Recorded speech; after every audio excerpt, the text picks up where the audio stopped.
Assalamualaikum warahmatullahi wabarakatuh. Waalaikumsalam warahmatullahi wabarakatuh. Oke, selamat pagi semuanya. Pagi, Bu. Kok kurang semangat gitu gimana? Astagfirullah. Udah makan belum? Sudah. Belum, Bu. Oh, belum. Kenapa tadi istirahat nggak beli makan? Ayo. Tadi ke perpus baca novel. Masya Allah ya. Gimana kabarnya siang ini? Alhamdulillah luar biasa. Allahu Akbar. Masya Allah, langsung ya. Terus ini sebelum kita memulai, Ibu mau presensi terlebih dahulu ya. Ya, Siapa Bu. yang nggak berangkat? Bejo. Bejo nggak berangkat kenapa? Katanya tadi sakit, Bu. Sakit apa? Panu? Sakit perut. Oh, sakit perut. Ya. Ya udah Ibu presensi dulu ya. Ya. Oke, presensi dari Katika Hadir. hadir, terus Mbak Reda, Hadir. Mbak Rosa, Hadir. Mas Aan, Hadir. ya. Terus berarti yang nggak hadir cuma Bejo aja ya? Sama Betty, Bu. Oh, sama Betty kenapa? Ada acara keluarga katanya. Kenapa nikah? Ya, mungkin ya, Bu ya. Bu, jangan-jangan itu janjian Bu sama Mas Oh Bejo. iya, jangan-jangan nikah sama Bejo ya? Ya. Ya ampun kalian ini ya. Ih, lupa ya belum berdoa ya? Ya Ya. udah berdoa aja ya dulu. Ketua kelasnya siapa? Saya, Bu. Ya, Mbak Kartika silakan pimpin doa. Di tempat duduk siap gerak. Ya. Berdoa dimulai. Berdoa selesai. Beri salam kepada Ibu Guru. Selamat siang, Bu. Gimana? Kok kurang kompak? Ulang. Selamat siang, Bu. Coba Mas Aan sendiri sama Mbak Rosa. Mas Aan sama Mbak Rosa ya. Selamat siang, Bu. Bu. Nah, gitu. Mas Aan sibuk sendiri kenapa sih? Halo. PR, Bu. PR itu kepanjangan dari Pekerjaan rumah. nah, bukan PS ya. Kalau PS itu pekerjaan sekolah, Mas Aan. Ini ngerjain PR-nya Pak Burhan, Bu. Makul apa? Matematika. Matematika. Ya udahlah nggak apa-apa. Silakan Mas Aan. Tapi nanti kalau materi sudah dimulai, laptopnya ditutup ya Mas Aan. Siap Bu, makasih. Sebelumnya kemarin itu kalian habis belajar materi apa? Tentang debat ya. Iya Ya. Bu. Nah, Ibu akan mengulas sedikit tentang materi debat ya. Ya. Debat itu pengertiannya debat itu apa? Siapa yang bisa angkat tangan, tunjuk kata? Ayo. Bu, kalau agak lupa nggak masalah Bu. Gak apa-apa. Baik, kalau penangkapan saya waktu kemarin itu debat adalah kegiatan adu argumentasi antara dua pihak atau lebih, baik itu perorangan ataupun kelompok dalam mendiskusikan dan memutuskan masalah dan perbedaan. Ya. Saya, Bu, sudah belajar tadi malam, Bu. Ya, silahkan. Debat Hasil itu dari perpus ya. pembahasan tadi ya, Bu. Ya, silahkan. Pembahasan dan pertukaran pendapat mengenai suatu hal dengan saling memberikan alasan untuk mempertahankan argumen masing-masing. Baik, terima kasih ya. Saling melengkapi ini Mas Aan. Wah, wah, wah, semangat sekali. Selanjutnya setelah pengertian debat, Ibu tanya unsur-unsur dari debat itu apa aja? Ada 6 unsur kalau nggak salah. Ayo siapa yang bisa? Mbak Kartika? Saya, Bu. Ya, silakan. Mosi, Selanjutnya, tim afirmatif atau tim positif, ya. tim negatif atau oposisi, Selanjutnya, tim netral, moderator, dan yang terakhir adalah notulen. ya, benar sekali. Jadi, mosi itu adalah isunya atau tema yang akan kita bahas. Sedangkan tim apa tadi Mbak Kartika? Afirmatif, Nah, tim afirmatif adalah tim yang mendukung. mendukung. Ya, pintar sekali Mbak Kartika ya. Selanjutnya, Ya, Bu, saya ranking 1. ranking 1 kapan? Semester ini? Ya. Tahun ini. Oh, Yang ranking kemarin 2-nya saya, siapa? Bu, aku. Oh. Satu. Loh, gimana ini? Yang satu siapa? Ada 2, Bu. Oh, 2 ada. Oh, kalian saling ini ya? Ya. Oke, tadi yang ketiga? Yang ketiga itu tim Tim negatif atau oposisi. ya. Nah, itu adalah tim yang menentang Mosi. mosi. Selanjutnya tim netral, itu yang membela keduanya. Terus moderator dan notulen. Dan Moderator adalah yang mengatur jalannya debat, sedangkan notulen yang menulis dari jalannya debat ya. ya. Ya. Oke, baik. Sekarang Ibu akan ice breaking ya sebelum kita memulai pelajaran yang baru. Ya, sebelum kita mulai ice breaking, coba berdiri semua ya anak-anak ya? Ya, Bisa? Iya. Oke, Kartika kenapa pakai sendal? Sakit Bu, sakit kakinya. Iya. Oke. Ya, tapi kuat kan berdiri kan? Kuat Bu. Sekarang kita activity-nya nyanyi balonku ada 5 tapi huruf vokalnya diganti I ya. Ya Bu. Tahu kan? Siap. Oke, langsung kita mulai ya. Ya. 1, 2, 3.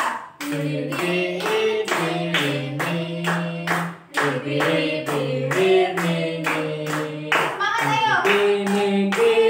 Kenapa Belinda nggak nyanyi? Iris giling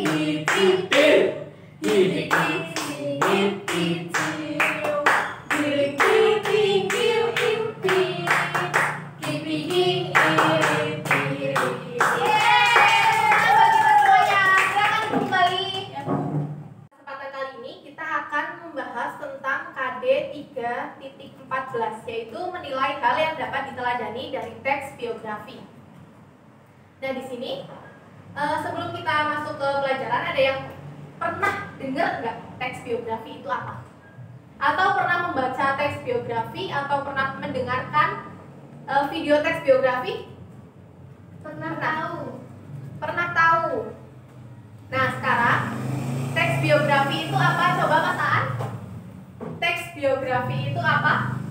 Duh, lupa aku belum belajar. Mbak Renda, teks biografi itu apa? Tulisan mengenai cerita seseorang. Ya baik, kita sekali ada tambahan lagi Mas Aan? Cukup Bu. Cukup, Tujuh. oke. Jadi teks biografi adalah teks yang mengisahkan tokoh atau pelaku peristiwa dan masalah yang dihadapi. Teks biografi ini bukan hanya menceritakan tentang tokoh pahlawan saja ya, tetapi semua tokoh yang bisa menginspirasi pembacanya. Selanjutnya adalah ciri-ciri teks biografi. Coba Kartika, ciri-ciri teks biografi, Mbak Kartika? Biografi dibuat berdasarkan informasi nyata atau fakta. Kemudian didasarkan pada pengalaman hidup seseorang. Terus pengalaman hidupnya itu dalam menghadapi masalah yang dihadapinya, sehingga dapat menjadi inspirasi orang-orang yang membacanya. Nah, iya benar sekali. Berarti teks biografi ini teks yang faktual atau kenyataan ya, bukan imajinasi.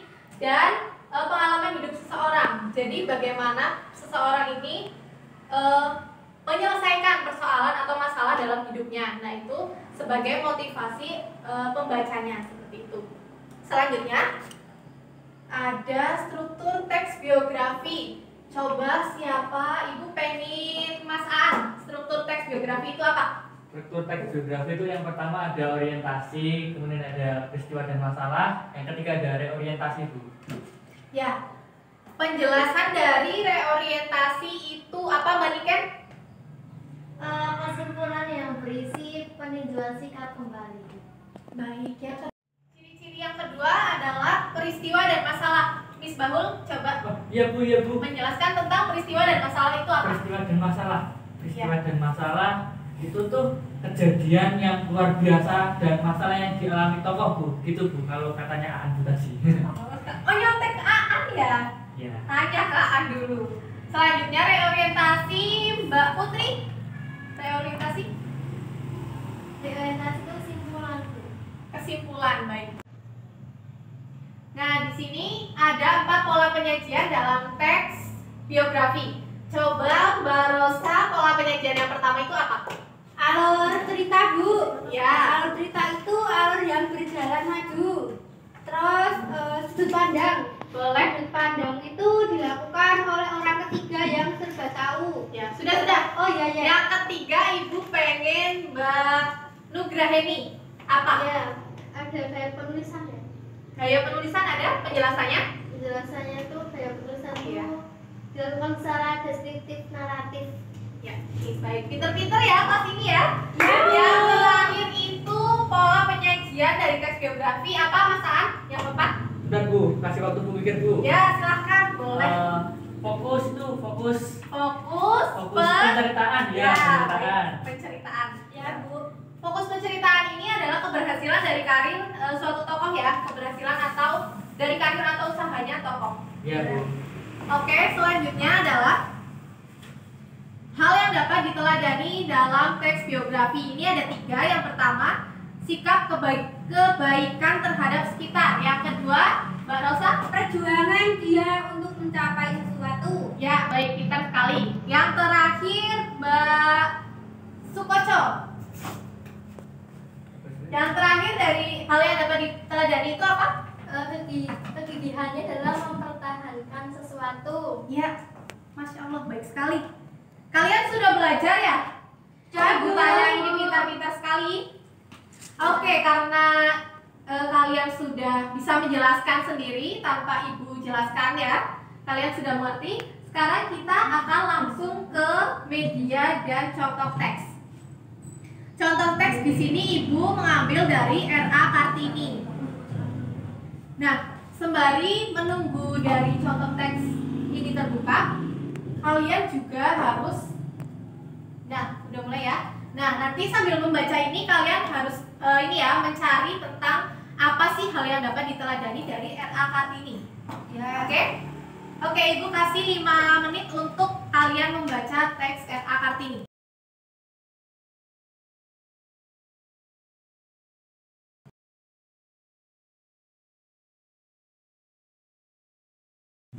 Ya, sudah ya untuk membacanya. Ya. Ini ibu kasih lembar materi untuk kalian kerjakan. Jadi kalian cari hal-hal yang dapat diteladani. Oke, 5 menit dari sekarang. Silakan dikerjakan. Kalau misal ya tadi kan saya contoh aku sudah salah ya kan. Terus untuk suminya tolong ya itu kan fokus ke kelompok dulu, jangan ke organisasi gitu. Terus untuk kakak yang itu bisa diperhatikan. Udah 5 menit ya? Ya, Bu. Nah, sekarang ibu pengen Mbak Rosa maju ke depan memaparkan tentang hal apa saja yang dapat diteladani. Mbak Rosa ini kelompok berapa? 2, Bu. Oh, kelompok 2. Oke, silakan. Jadi menurut saya hal-hal yang dapat diteladani dari R.A. Kartini itu yang pertama sifatnya yang pemberani, Bu. Yang kedua perjuangannya dalam membela hak-hak wanita. Terus yang ketiga itu beliau cerdas dan memikirkan umatnya seperti itu. Misalnya umat ini kaum perempuan. Terus gigih gitu, Bu. Sudah, Bu. Oke, sudah. Terima kasih Mbak Rosa. Ya, Bu, sama-sama. Ada yang mau ditanyakan tentang pendapat dari kelompoknya Mbak Rosa?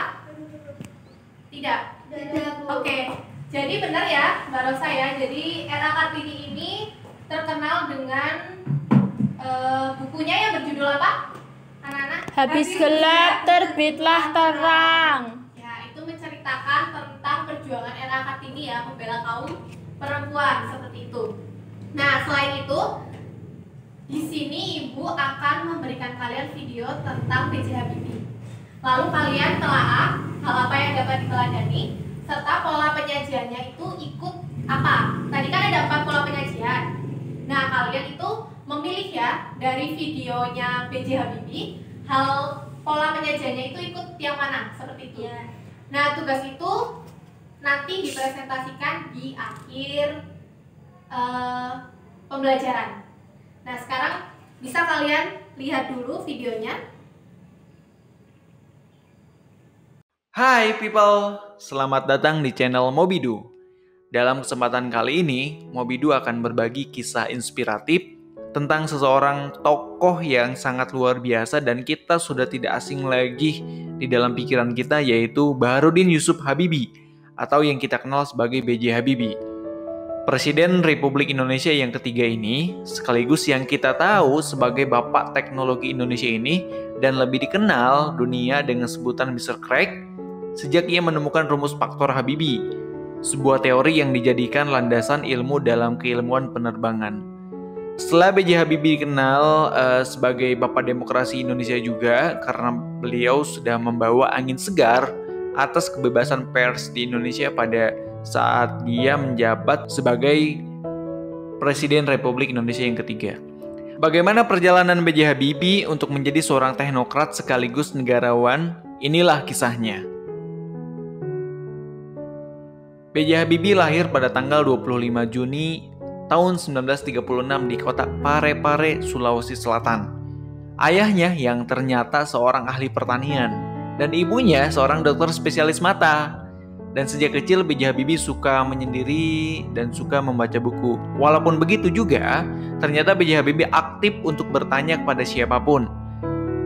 Karena beliau memiliki rasa ingin tahu yang sangat tinggi. Sejak kecil, nama panggilan keluarga dan teman-temannya ternyata Rudy, bukan B.J. Habibie.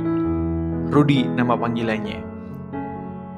Pada 14 tahun, B.J. Habibie ditinggal oleh ayahnya, tapi dia tetap survive. Dia belajar dengan sungguh-sungguh untuk mencapai masa depan yang sangat luar biasa, dan kita kenal siapa sekarang B.J. Habibie. B.J. Habibie dulu bersekolah di SMAK Dago. Zaman dulu banget kayaknya. Lalu pada tahun 1954, Habibie melanjutkan pendidikan di ITB. Namun hanya beberapa saat saja, yaitu beberapa bulan di ITB. Karena beliau memutuskan untuk mengikuti jejak sahabat, teman-temannya, koleganya untuk bersekolah di Jerman. Namun ternyata berbeda dengan yang lainnya, dia tidak menggunakan beasiswa dari Kementerian Pendidikan dan Kebudayaan Republik Indonesia untuk melanjutkan kuliahnya di Jerman, melainkan menggunakan biaya sendiri dari ibunya. Mengingat pesan Bung Karno tentang pentingnya penguasaan teknologi yang berwawasan nasional, yaitu teknologi maritim dan teknologi dirgantara. Dikala Indonesia waktu itu masih berkembang, akhirnya B.J. Habibie diberi kesempatan untuk belajar di Jerman. Kemudian Habibie memilih jurusan teknik penerbangan spesialis konstruksi pesawat terbang di RWTH Aachen di sebuah universitas di Jerman. Ketika kuliah di Jerman, pendidikan yang ditempuh B.J. Habibie di luar negeri bukan pendidikan kursus yang kilat, akan tetapi merupakan sekolah yang bertahun-tahun. Itu kuliah layaknya biasa aja kayak sekarang. Sejak awal, Habibie memang tertarik banget dengan how to build commercial aircraft bagi rakyat Indonesia yang menjadi ide Soekarno di masa jabatannya. Dari sana, kemudian muncul perusahaan-perusahaan yang strategis, ada PT PAL, salah satunya ada IPTN. Kemudian ketika B.J. Habibie sampai di Jerman, Habibie punya tekad yang bersungguh-sungguh.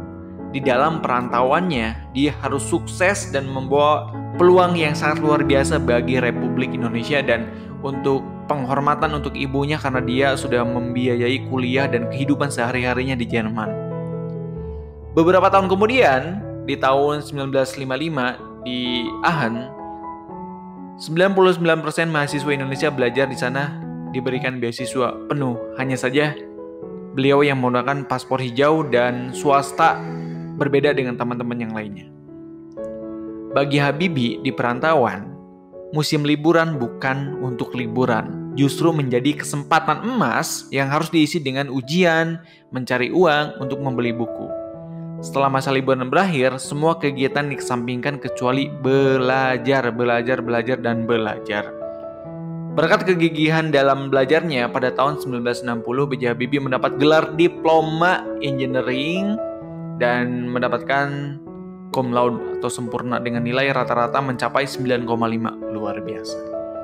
Dengan gelar insinyur yang sudah dikantongi beliau, kemudian Habibie muda mendaftarkan dirinya untuk bekerja di salah satu perusahaan industri kereta api di Jerman. Setelah itu kemudian beliau melanjutkan studinya untuk mendapatkan gelar dokter di universitas yang sama, kemudian menikah pada tahun 1962 dengan Hasni Ainun Habibie yang kemudian dikenal dengan Ainun Habibie, dan kemudian diboyonglah ke Jerman untuk menetap di sana. Hidupnya di sana ternyata nggak mulus-mulus amat. Pak B.J. Habibie hidupnya keras di sana, pagi-pagi berangkat kerja dengan jalan kaki, kemudian untuk menghemat biaya hidup, kemudian pulang malam dan belajar untuk kuliahnya. Jadi membagi antara kuliah, menghidupi keluarga, dan untuk bekerja. Memang penuh liku akan tetapi mendapatkan hal yang manis di akhir hidupnya dengan pulang ke Indonesia dan membuat pesawat Indonesia kemudian yang sangat luar biasa, yaitu menjadi Presiden Republik Indonesia meskipun dalam waktu yang sangat singkat. Dalam kalimat yang beliau selalu ucapkan adalah, keberhasilan bukan milik orang yang pintar, tetapi milik mereka yang senantiasa berusaha. B.J. Habibie. Itulah kisah inspiratif yang bisa kita pelajari dari kisah Bapak Teknologi Indonesia, Pak B.J. Habibie. Semoga bisa bermanfaat dan mengedukasi kita semua untuk menjadi lebih baik. Assalamualaikum warahmatullahi wabarakatuh. Nah, jadi kita telah mempelajari tentang teks biografi. Teks biografi itu pengertiannya adalah suatu teks yang menceritakan tentang Diri seseorang yang menginspirasi. Nah, pintar sekali Mbak Kartika. Selanjutnya ciri-cirinya itu adalah kalimat yang faktual atau fakta dan bersifat menginspirasi. Pintar. Ada 3 struktur. Yang pertama, Orientasi. Yang kedua, Aduh lupa. apa yang kedua? Isi. Yang ketiga, Penutup. Nah, sedangkan pola penyajian itu ada 4. Yang pertama, Alur cerita. yang kedua, Sudut pandang. yang ketiga, Gaya yang penulisan. keempat, Mas Aan. Fakta penceritaan. Fokus. Fokus. Mas Aan kurang fokus ini ya. Nah, berarti kalian jika nanti siap, berarti kalian sudah siap ya untuk mengikuti ulangan tengah semester ya? Tentang Siap. hari ini ya. Sudah. Oke, baik. Sekarang Ibu akan memberikan tugas tentang KD 4.14, yaitu mengungkapkan kembali hal-hal yang diteladani. Tadi kan kalian belum selesai ya untuk mengerjakan yang video B.J. Habibie. Ya. Nah, itu bisa kalian lanjutkan lagi mengerjakannya besok ya. Hari besok ya, bertemu dengan Ibu. Ya. Kalian kumpulkan lagi di buku tugas. Buku tugas akan Ibu bagi, kalian mengerjakannya di buku tugas. Besok dikumpulkan ya. Ya, Bu. Besok, hari besok loh, bukan minggu besok. Ya, Baik. siap.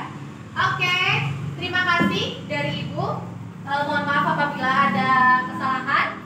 Wassalamualaikum warahmatullahi wabarakatuh. Waalaikumsalam warahmatullahi wabarakatuh. Baik, ini nanti proyektornya dimatikan ya. Ya, siap. Laptopnya ditaruh di meja Ibu ya. Ya, Terima kasih. Bu. Terima kasih.